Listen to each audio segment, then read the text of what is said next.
Andy Scheel, once again, with the executive branch of the federal government, the role of the president, part two.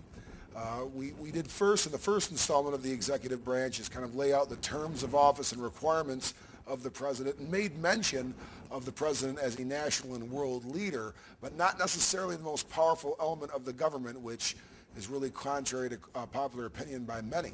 The president is the leader of the armed forces of the United States, the Army, the Navy, the Air Force, the Marines, the Coast Guard, the National Guard are all led in principle by the president.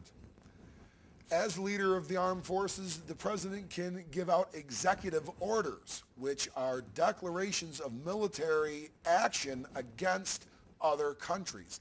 This is not declaration of war. This is just executing a military action against a foreign country. Operation Iraqi Freedom in Iraq and Operation Enduring Freedom in Afghanistan are examples of those executive orders first issued by President George W. Bush and then later carried out by President Obama in Afghanistan as Iraq moves down. So that is the commander-in-chief. The president is the leader of the armed forces. The president is also a chief diplomat. He is a world leader. Many oftentimes announce the president or proclaim the president to be the leader of the free world. In any instance, the president is a foreign policy leader, and he can also, like he can make executive orders with the military, he can develop executive agreements with foreign countries, different peace treaties and peace accords, to name a few. Agreement and compliance with other nations in taking actions against or economic sanctions against another nation that they do not agree with.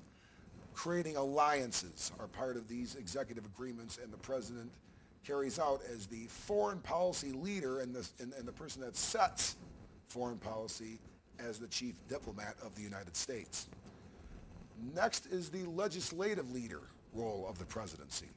The president, even though is separate from the legislative branch, yes, has a great deal of influence on the Congress. He or she assists the Congress with domestic policy. That is creating and outlining the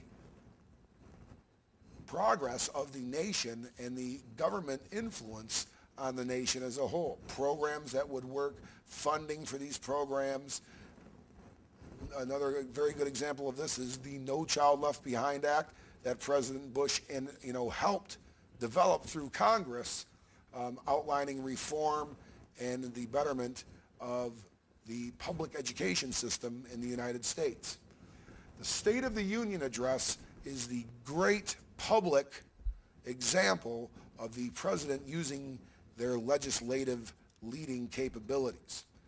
The system of checks and balances where the president can veto laws made by Congress and vice versa. The Congress can impeach and remove the president from office, thus kind of balancing each other out.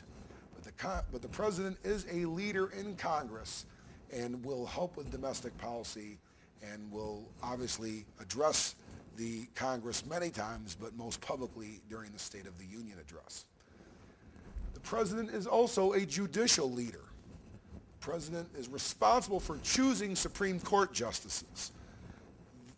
When a Supreme Court justice steps down from their seat on the bench in the Supreme Court, the president will nominate the next Supreme Court justice to fulfill that role, which is very significant since Supreme Court justices have their positions for life or retirement, whichever comes first.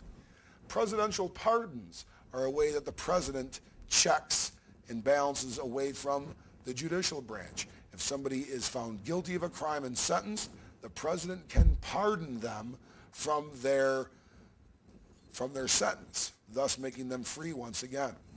A very good example of this was when President Ford took over for President Nixon, when President Nixon stepped down during and at the end of the Watergate scandal in 1974. President Nixon had charges brought on him. President Ford, Gerald R. Ford, pardoned President Nixon from any wrongdoing, which obviously freed President Richard Nixon, the former President Nixon, from his potential jail sentence, and also very likely could have cost President Ford his re-election bid in 1976. This is the executive branch and the roles of the president, part 2.